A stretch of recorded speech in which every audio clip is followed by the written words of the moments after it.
అదే RTV app వార్తల్ని క్షణాల్లో చదివే అవకాశం ఉంటుంది. ఒక న్యూస్ పేపర్, ఒక టెలివిజన్ ఛానల్ మీ చేతుల్లో ఎప్పుడూ ఉంటాయి. విజయనగరం జిల్లా జామి మండలం పరిధిలో ఉన్నటువంటి మాధవరాయమెట్ట గ్రామ రెవెన్యూలో ఉన్నటువంటి క్వారీలన్నీ కూడా అక్రమంగా నిర్వహిస్తున్నారంటూ, అదే విధంగా మా ప్రాంతంలో ఉన్నటువంటి ప్రజలకు తీవ్ర ఇబ్బందులు కలుగుతున్నాయి అంటూ తీవ్ర ఆందోళన చెందుతూ ఈరోజు జామి తహసీల్దార్ ఆఫీసును ముట్టడించే కార్యక్రమం అయితే చేపట్టిన పరిస్థితి కనిపిస్తుంది. ఇదే క్రమంలో మనతో పాటు దీనికి సంబంధించినటువంటి కమ్యూనిస్టు పార్టీకి సంబంధించిన నాయకులు, అదేవిధంగా మరోవైపు భారీ ఎత్తున తరలి వచ్చినటువంటి ఆ గ్రామస్తులు కూడా మనతో పాటు ఉన్నారు. వాళ్ళతో మాట్లాడి అసలు ఏం జరుగుతుంది అంటే వాళ్ళ మాట్లాడి తెలుసుకునే ప్రయత్నం చేద్దాం. చెప్పండి, అసలు ప్రధానంగా చూసుకుంటే అక్కడ ఎటువంటి ఇబ్బందులు కలుగుతున్నాయి ఏంటండి? నా పేరు తమ్మినేని సూర్యనారాయణ, సిపిఎం పార్టీ జిల్లా కార్యదర్శి, విజయనగరం జిల్లా. ఈరోజు ఈ కార్యక్రమం ఎంఆర్ఓ ఆఫీస్ దగ్గర నిర్వహించడానికి గల కారణం, ఈ మాధవరాయమట్టలో ఏళ్ల తరబడి అక్కడ పనులు చేస్తున్నారు. క్వారీ వర్క్, క్రషింగ్, ఆ పనుల్లో ఉంటున్నారు. అయితే అక్కడున్న అధికారులు, ఆ ఫార్ము ఏదే క్వారీ యజమానులు పర్మిషన్లు అక్రమమైన పద్ధతుల ద్వారా వాళ్ళు ఇచ్చిన పర్మిషన్ ఒకటి, ఇక్కడ చేస్తున్న పని ఒకటిగా ఇంతవరకు కొనసాగుతుంది. దీని ఫలితంగా ఏంటంటే జబ్బులు, వ్యాధులు, ఇప్పటికీ కిడ్నీ బారిన పడిన వ్యాధులు ఇప్పటికే 9 మంది రికార్డెడ్ గుర్తించారు. ఇప్పటికే 10 మంది చనిపోయారు. ఇది గత 40 ఏళ్ళ నుండి సాగుతుంది. అయితే వచ్చిన వెంటనే ఒకేసారి వ్యాధి రాకపోవచ్చు, కానీ క్రమేణా ఇప్పుడు అది టీబీ వస్తుంది, క్యాన్సర్ వస్తుంది, కిడ్నీలు పోతున్నాయి, ఒకటి కాదు రకరకాలుగా జబ్బులు వచ్చేసి ఈరోజు భద్రత లేని పరిస్థితులు ఉన్నారు. దీనికి ఏ గ్యారంటీ ప్రభుత్వం నుండి కానీ క్వారీ యజమాని నుండి కానీ ఏ గ్యారంటీ లేదు. ఆ బ్రతుకు భరోసా లేదు. అనేక రూపాయలు మేము గతంలో 20 ఏళ్ళ కిందటే అక్కడ బ్లాస్టింగ్ చేస్తుంటే మొత్తం వాళ్ళు ఇచ్చిన కాలనీ, గవర్నమెంట్ ఇచ్చిన కాలనీ అక్కడ ఉంది. ఆ కాలనీ కానుకొని ఈ క్రషర్లు క్వారీలు వచ్చినాయి. ఆ సందర్భం కూడా మొత్తం బీటలు వారిపోయి ఇల్లు ఉండలేని పరిస్థితి. అప్పటి నుండి ఇప్పుడు దాకా దానికి దైవం లేదు, దిక్కు లేదు, మొక్కు లేదు, ఏమీ లేకుండా ఇళ్లలో ఉండలేని లేదు. అది కానీ పేలితే గుండె గుబ్బేలు మనిపోయి ఉండలేని పరిస్థితులు వచ్చినాయి. అయితే కొంత అలాగే మరి ఎక్కడికి వెళ్ళలేక, ఇంకోటి ప్రత్యామ్నాయం లేక, బతకలేక, సావలేక అక్కడ బతుకు ఈడుస్తున్నారు. ఇప్పటికీ కరస్పాండెన్స్ అనేక రూపాయలు ప్రముఖ న్యాయవాది ఇక్కడ ఉన్న నాగరాజు గారు వీళ్ళందరూ కూడా అనేక రూపాల్లో తెలియజేశారు. ఇప్పటికిప్పుడు సన్నగా వచ్చి జెండా పట్టుకొని ఇప్పుడు పోరాటం చేయలేదు. మేము గతంలో చేసాం. ఇప్పుడు కూడా అనేక రూపాయలు మా ఇబ్బందులు, మా కష్టమేలు ఉంది. ఇటువంటి పెర్మిషన్లు తీసుకొచ్చి ఇక్కడ మొత్తం ప్రజలందరూ ఇబ్బంది పడుతున్నారు, వ్యాధుల పైన పడుతున్నారు. కాబట్టి దీన్ని ఇక్కడ నుండి క్లోజ్ చేయండి అని చెప్పానంటే ఒక సందర్భంలో అధికారుల సమక్షంలోనే ఆయన ఒప్పుకున్నాడు. ఇది సూటబుల్ ప్లేస్ కాదు కాబట్టి ఇక్కడ నుండి వేరే చోటకి వెళ్ళిపోతుందని చెప్పేసి అంగీకరించాడు. అది 2020లో జరిగింది. ఈ రోజు వరకు అది మరి వెళ్ళే పరిస్థితి. ఎందుకంటే ఒకసారి అంగీకరించాడు వెళ్ళాలి కదా. ఎందుకంటే సూటబుల్ ప్లేస్ కాదని తెలిసింది కదా. మరి తెలిసినప్పుడు ఎందుకు వెళ్ళరు? వెళ్ళకపోతే అధికారులు ఎందుకు మాట్లాడరు? పైన ఉన్న అధికారులు ఏం చేస్తున్నారు? ఇక్కడున్న అధికారులు ఏం చేస్తున్నారు? తహసీల్దార్ గారు బహుశా నా పరిధి కాదంటున్నారు. అదే చెప్పాం తహసీల్దార్ గారు, అయ్యా మీ పరిధి కావడం కాదు, మీ పరిధమనే కాదు, ఈ పక్కన పెట్టండి. ఈ మండల మేజిస్ట్రేట్గా ఇక్కడ ఎవరికి ఏ సమస్య ఇచ్చినా, ఏ శాఖ పరిధిలో ఉన్నా మీరు మండల మేజిస్ట్రేట్గా మీకు వాళ్ళని పిలిపించి, కన్సర్న్ ఎవరైతే వాళ్ళకి పిలిపించి మాట్లాడి అది పరిష్కారం చేయండి మీరు చెప్పాలి. మేము క్రషర్ ఆపమన్నాం, నా డ్యూటీ కాదు, మీకు డ్యూటీ కాదు, ఓకే యజమాని రప్పించండి, మేము అడుగుతున్నాం, మీకు ఏం అనుమతులు చెప్పండి, మీ కాగితాలు ఉంటే చూపించండి, మీకు చట్టబద్ధంగా ఏంటంటే చేసుకోండి, మేము కాదనం కదా. కానీ మేము కాదని అంటున్నాం. ఇప్పటికీ ఆయన వచ్చారు మంచిదే, కానీ దానికి సంబంధించిన రికార్డు ఒకటి లేదు ఆయన దగ్గర. ఏది సరిగ్గా రుజువు చేయలేపారు. ఇంకా తర్వాత ఇస్తానంటారు. తర్వాత ఇవ్వడానికి ఏముంది? నీకు రమ్మని తహసీల్దార్ గారు ఆర్డర్ ఇస్తే నీకున్న కాగితాలను పట్టుకొని రావాలి కదా. మీ దగ్గర ఆర్డర్ ఉందనుకోవాలా లేదనుకోవాలా? కాబట్టి ఇటువంటి సమస్య అధికారులు ఉంది. ఏమైనా మేనేజ్ చేసుకుందాం, అధికారులతో మాట్లాడుకుందాం, పైకి వెళ్ళిపోతాం, మాకు రాజకీయ నాయకులు ఉన్నారని చెప్పేసి ఆలోచన ఉంటే ఉండొచ్చు. ఏదున్నా కానీ సిపిఎం పార్టీలకు అండగా ఉంది, సిపిఎం పార్టీలకు అండగా నిలబడింది. మీరు రాజకీయాలు చేస్తే కుదరదు. మీ దగ్గర ఆధారాలు ఉంటే, ఏదైనా రికార్డెడ్ పక్క ఉంటే మీరు చూపించండి. ఆ చట్టబద్ధత అయితే మాకేం అభ్యంతరం లేదు. రోజుకి 40 టన్నులు ఆడుకోవచ్చని దాంట్లో ఉంది. నువ్వేమో 150 టన్నులు ఆడుతున్నావు. దానికేమో 2 కేజీలు బుగ్గే వస్తుందని చెప్తున్నావు. ఆ 2.5 కేజీలు బుగ్గు వస్తున్నట్టు ఒక అధికారి సంతకం చేసి సిగ్గుసేటు ఎంత తిన్నాడో మరి, ఎన్ని డబ్బులు మింగాడో ఆయన దగ్గర. 2.5 కేజీలు రావడం ఏంటి? 40 టన్నులు ఆడితే 2.5 కేజీలు వస్తుందా? ఎవరికి మనకు తెలియదు. అందులో పనిచేసిన వాళ్ళు అంత తెలుసు కదా, వాళ్ళకి తెలుసు. వాళ్ళ చెవిలో పువ్వు పెట్టేస్తారా మీరు? అంటే అధికారి అంత గుడ్డిగా 2.5 కేజీలు అంటే సంతకం పెట్టేసి ఇచ్చేసి ఇదంతా బాగుంది, వీళ్ళకి అనుమతులన్నీ చక్కగా ఉన్నాయి, బాగా నిర్వహించేస్తారని చెప్పేసి చెప్పడం అంటే ఎంత మెక్కారో, ఎంత బుక్కారో ఇప్పుడు దీన్ని బట్టి అర్థమవుతుంది. అందుకని మేము చెప్తుంది ఏంటంటే, ఖచ్చితంగా ఇటువంటి కింద మీద పెడితే మా దగ్గర సాగదు, మేము అంగీకరించం. పద్ధతికి, చట్టానికి మేము వ్యతిరేకం కాదు. సేమ్ టైం పరిశ్రమలు కూడా మేము వ్యతిరేకం కాదు, అభివృద్ధికి వ్యతిరేకం కాదు. కానీ అభివృద్ధి చేస్తామని ప్రణాళిక తీసేస్తావా? పొల్యూషన్ కంట్రోల్ ఏం చెప్పాలి? పొల్యూషన్ ఇది ఉంది, ఇబ్బంది ఉంది కాబట్టి దీన్ని అరికట్టడానికి ఏం చేయండి, లేకపోతే ఈ నివాసాలకు దూరంగా వెళ్ళిపోండి. మీరు పెట్టుకోండి, ఎక్కడో పెట్టుకోండి, పర్మిషన్ తెచ్చుకోండి. అంతేగాని వీళ్ళ నెత్తిన మీద కూర్చొని బూడిదంతా వీళ్ళ మీద వేసి వీళ్ళు విస్తృతమైపోయి కిడ్నీలకి అన్ని రకాల జబ్బులు వచ్చేసి బతకడానికి, అందరూ బతకడానికి కదా, బతకాలి కదా, ఉపాధి ఉండాలి కదా. మరి ఉపాధి ఉండాలి, ఉపాధి కోసం అయితే ప్రాణాలు పోయిన తర్వాత ఎవరి కోసం బతకాలి, ఎందుకు చేయాలి? కాబట్టి ఇది సరైనది కాదని చెప్పేసి చెప్తున్నాం. అందుకని ఇవాళ తహసీల్దార్ గారికి చెప్పడం ఏంటంటే, ఇంతకుముందు చేసిన కాగితాలు ఇవ్వడం అన్నీ చెప్పినా ఎవడు కాగితం ఇస్తే తీసుకోవడం, పక్కన పడేయడు. వెంటనే ఓనర్కి ఫోన్ చేయడం, మీ వాడు వచ్చినాడు నాగరాజు లేకపోతే లాయర్ గారు వచ్చారంటే అయితే మీరు చూసుకుంటారండి, ముందు మీరు నోరు ఊరుకోండి అని ఊరుకోబెడతాను, వాళ్ళు అక్కడ పడుకోబెడతారు, వాళ్ళు అక్కడ ఊరుకుంటారు. అందుకని ఇప్పుడు పడుకుంటే కుదరదు, అందుకని ఇక్కడికి వచ్చాం. ఈరోజు మీరు రావాల్సిందే, సమాధానం చెప్పాల్సిందే, రాకపోతే మాత్రం ఇక్కడే పడుకుంటాం, ఇక్కడే ఉంటాను. సరే ఏమైనప్పటికీ ఇప్పుడు ఆయన వచ్చాడు, కొన్ని కాగితాలు లేవు, ఏమి లేవు, మరి ఇప్పుడు దాన్ని బట్టి అర్థమైంది, ఉంటే పట్టుకుని వస్తాడు. కాబట్టి రేపేనిమ్మన్నాం మరి రేపు ఏం తెస్తాడో రేపు వరకు తహసీల్దార్ గారు చెప్పారు. కాబట్టి ఒక గవర్నమెంట్ అధికారి ఆయన చెప్పిన మాట వినాలి. కాబట్టి మన పరిష్కారం కావాలి, తగువ కాదు అని చెప్పి రేపేనివ్వండి, రేపైనా కాగితాలు మేము అడిగిందని సమాధానం చెప్పండి. చెప్పి మీరు సూటబుల్గా వద్దనుకోండి, మీరు చెప్పిన సమాధానం ఓకే, మేము అలా ఫాలో అయిపోతాం. లేదంటే మాత్రం చేయాల్సిన చర్య ఏదో అధికారులు తీసుకోవాలి, మేము చేయాల్సింది చేస్తాం. మీరు ఎవరూ చేయకపోతే క్వారీలు అక్కడ ఆగిపోతాయి. అప్పుడు ఏం చేస్తారు చేసుకోండి. మరి అరెస్ట్ చేస్తారో, జైలు పెడతారో, ఏం చేస్తారో, ఎలాగో సాగుకు సిద్ధం, ఇంకేం చేసేది ఏముంది మాకు. కాబట్టి జబ్బులతో చచ్చిపోయే పరిస్థితులు మేము ఉన్నప్పుడు మేము కేసులకి, కోర్టులకి లేకపోతే దేనికి భయపడే ప్రశ్నే లేదు. అందుకని మేము చెప్పదలుచుకున్నాం, మీరు వెంటనే రేపు ఆ కాగితం చూపించకపోతే ఇక్కడ క్రషర్ మీరు దూరం తీసుకుపోండి, దాన్ని ఆపేయండి. అప్పటికీ చెప్పాం, ముందు ఆపండి, ఆపితే కానీ నేను రావడని చెప్పాను. మొత్తానికి వచ్చాడు కాబట్టి తహసీల్దార్ గారు చెప్పిన మాట విన్నాము. రేపు ఆ రకంగా కాగితాలను తీసుకొస్తే రిలవెంట్ రికార్డు అంతా వస్తే ఖచ్చితంగా మేము అంగీకరిస్తాం. లేకపోతే ఆయన ఏమీ చూపలేకపోతే అక్కడ నుండి ఖాళీ చేసి పోవాల్సిందే. అందుకని ఈరోజు జరిగిన పరిణామాలు ఇంకోటి నేను చెప్పదలుచుకుంది ఏంటంటే, వీళ్ళందరికీ జబ్బులు వచ్చినాయి, టీబీలు, క్యాన్సర్ వచ్చే అవకాశం ఉంది. ఇప్పటికే 9 ఉన్నారు, వాళ్ళు బతికేలాగా, వాళ్ళు బతుకు భరోసా ఏంటి? ప్రభుత్వం ఏం చేస్తుంది ఇక్కడ?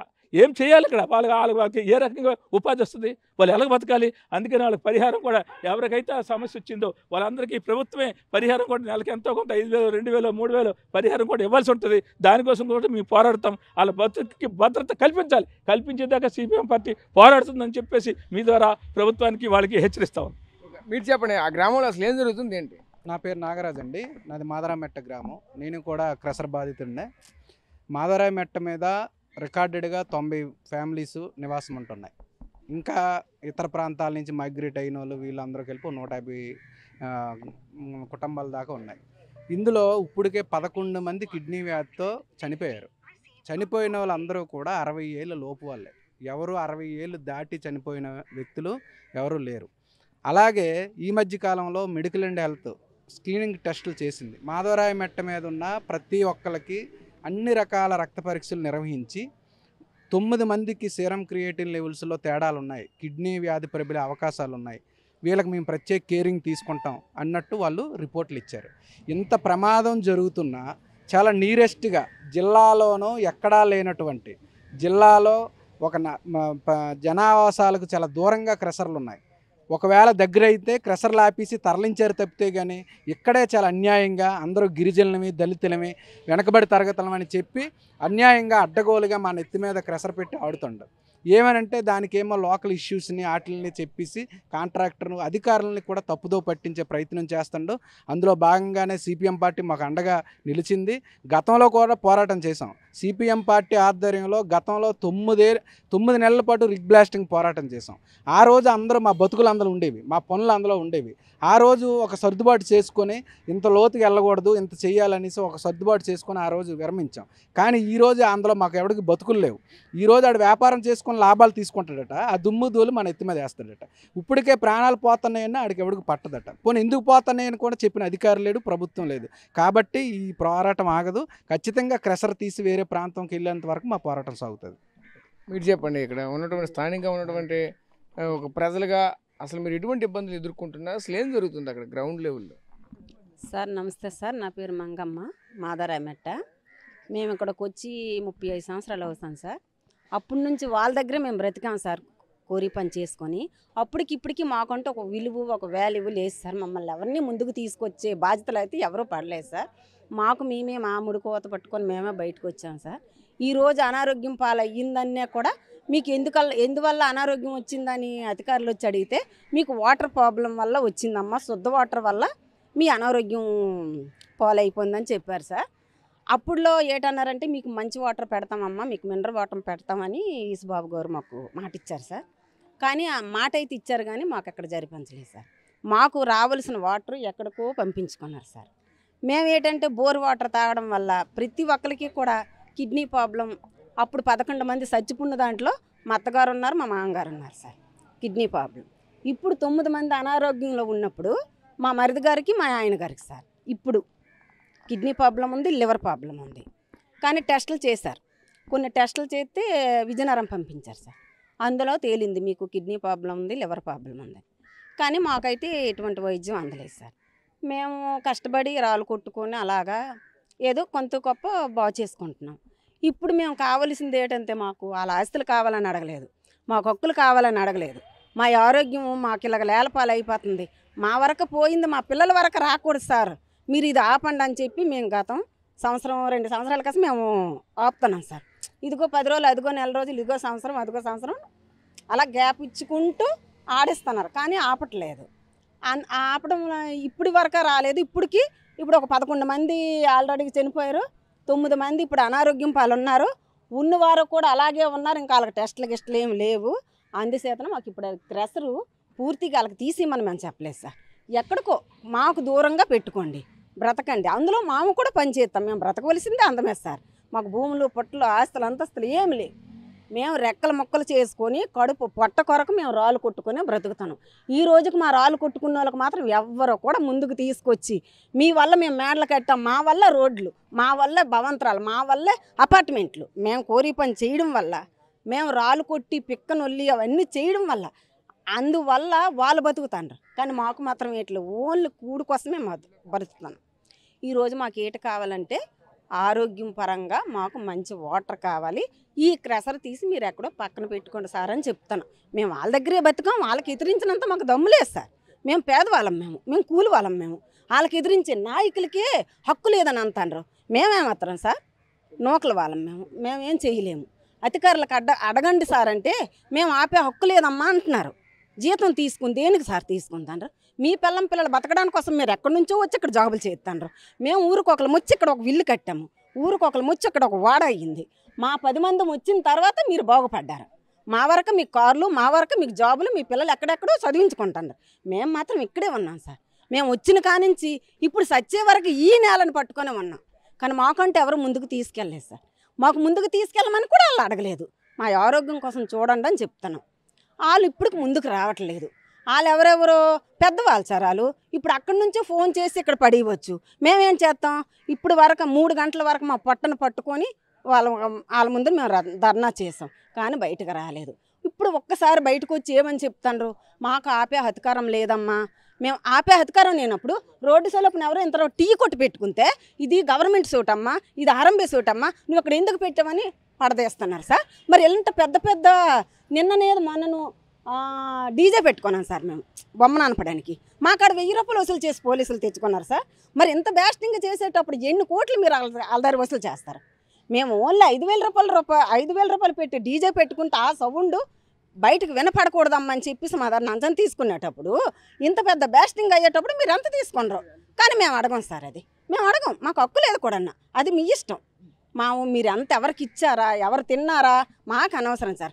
మా వరకు మేము పోరాడుతున్నాం. మా వరకు మీరు న్యాయం చేయాలనుకుంటే ఎవరైనా చెయ్యండి సార్. అంతే. మీరు చెప్పండి, గ్రామంలో ఏం జరుగుతుంది? నా పేరు బోయిన మురుగ, మాధవరాయమెట్ట. వచ్చి ఇప్పుడు 48 సంవత్సరాలు అవుతుంది. నేను వచ్చి ఇక్కడే ఉన్నాను. కానీ ఆ కెసరు ఇప్పటికీ విజయనగరం జిల్లా కలెక్టర్ గారికి ముట్టడించాము. 3 సుట్లు వెళ్ళాము. మా గ్రామం అందరూ వెళ్ళాము. కానీ ఇప్పటికి వచ్చి విజయనగరం జిల్లా కలెక్టర్ కూడా ఇప్పటికి వచ్చి ఏటి అనలేదు, ఏటి ప్రమిషన్ ఇవ్వలేదు. కానీ ఇప్పటికి వచ్చి మేము ఇన్ని సుట్లు పోరాడాము, ఇన్ని సుట్లు ఏది చేసాము, ఇన్ని సుట్లు ధూళి వచ్చింది, ఇన్ని సుట్లు బ్లాస్టింగ్ అయింది, ఇన్ని సుట్లు కెసరు గురించి పోవడం. కానీ ఇప్పటికి వచ్చి ఏ రెస్పాన్సిబిలిటీ లేదు. కానీ ఇప్పటికి వచ్చి ఇన్ని సుట్లు మేము ఇన్నిసారి ఇచ్చేసినా సరే మాకు మాత్రం రక్షణ లేదు. అది కొర్ర కుమార్ సార్, నాది మాధవరాయమెట్ట. ఎందుకంటే మేము అక్కడ కూలి చేసుకొని బతుకుతున్నాం సార్, రాయి కొట్టుకొని. కానీ మా ఇంట్ల మీద రాయిలు పడిపోతున్నాయి కానీ పట్టించుకోలేదు. ఆ ఇంట్లో ఉండడానికే మాకు భయం వేస్తుంది సార్. భయపడిపోయి పెద్ద రాయి ఇప్పుడు వాళ్ళు బ్లాస్టింగ్ చేసినప్పుడు ఇంట్లో కంచెలన్నీ కిందికి పడిపోతాయి. అలాంటప్పుడు మేము ఆ ఇంట్లో నెలకొంటాం సార్. ఉండడానికి భయం వేసి ఇవతల పక్క చీడి ఉంది, ఆ చీడి కాడికి వచ్చి ఉండిపోతున్నాం మేము. ఎందుకంటే పెద్ద పెద్ద పెచ్చులు పడిపోతున్నాయి ఇంట్లో. ఇప్పుడు అలా 2000, 3000, 4000, 10,000 బిల్లు తీసేస్తే మేము ఎలా బతకగలం సార్? అక్కడ ఉండడానికి ఇబ్బంది అయిపోయి మేము పానాలు మా గుప్పిట్లో పెట్టుకుని ఉన్నాం సార్ మాధురై మెట్ల. అలాగే కానీ అప్పుడు కూడా ముందుకు వచ్చి ఇదిగో ఇప్పుడు మురళీ సార్ వచ్చి అన్నారు మీకు ఏటి కావాలరా, మీకు ఏటి ఇవ్వాలరా అని ఇలాంటివి మాట్లాడుతున్నారు సార్. మేము అడిగితే దానికి సమాధానం మేము ఏటి చెప్పగలం? మా పానాలు మా అరచేతుల్లో పెట్టుకొని మేము మా మాధురై మెట్లో బతుకుతున్నాం. కానీ మా వల్ల బతికిన వాళ్ళ మట్టుకు చక్కని జరజాగా మేడలు కట్టుకొని డబ్బు సంపాదించుకొని జరజాగా ఉన్నారు. మేము తాలకు అదేదో అలా దారిని పోయిన కుక్క పిల్లలాగా చూస్తుంటారు సార్ మమ్మల్ని. అలా చూస్తాను కానీ ఇప్పుడు వచ్చి ఎప్పుడు కూడా ముందుకు వచ్చి అమ్మ మీ పొదచని ఇలా ఉంది, ఇలాగ ఇది చేస్తాం మీరు ముందుకు రండి అని ఒక్కళ్ళు మాకు అనలేదు సార్. ఈ మాధురై మెట్లో ఉన్న ప్రతి ఒక్కరికి అద్దె పొద్దుసాను సార్ మాకు.